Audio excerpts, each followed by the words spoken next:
Pension खाने वाली सरकार मुर्दाबाद, मुर्दाबाद मुर्दाबाद गरीबों की पेंशन खाने वाली सरकार मुर्दाबाद, मुर्दाबाद मुर्दाबाद आई हुई पेंशन वापिस करो, वापिस करो वापस करो आई हुई पेंशन वापिस करो। वापिस करो ट्रंप तेरी गुंडागर्दी नहीं करेगी नहीं करेगी ट्रंप तेरी गुंडागर्दी नहीं करेगी नहीं करेगी बीजेपी सरकार मुर्दाबाद, मुर्दाबाद मुर्दाबाद बीजेपी सरकार मुर्दाबाद, मुर्दाबाद मुर्दाबाद बीजेपी सरकार मुर्दाबाद। मुर्दाबाद मुर्दाबाद एक जो कृषि डील अमेरिका के साथ समझौते किए हैं जिसमें कृषि डील भी शामिल है, उसके तहत आज देश के प्रधानमंत्री का पुतला जलाया गया, क्योंकि अमेरिका से जो सामान आएगा उस पर भारत सरकार ने आगे झुक गई है और कहा है कि हम 0% टैक्स पर आपका सामान मंगाएंगे, और जो अमेरिका हमारा सामान यहाँ से अमेरिका जाएगा उस पर 18% टैक्स अमेरिका लगाएगा।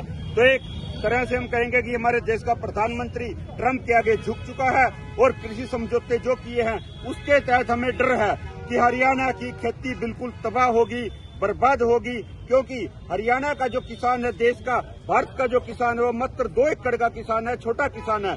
वो जो खेती करता है अपनी जीविका चलाने के लिए करता है, और जो अमेरिका का किसान है वो हजारों एकड़ का किसान है, मशीनरी से सारा काम होता है। हम अमेरिका के किसान का मुकाबला भारत का किसान नहीं कर सकता।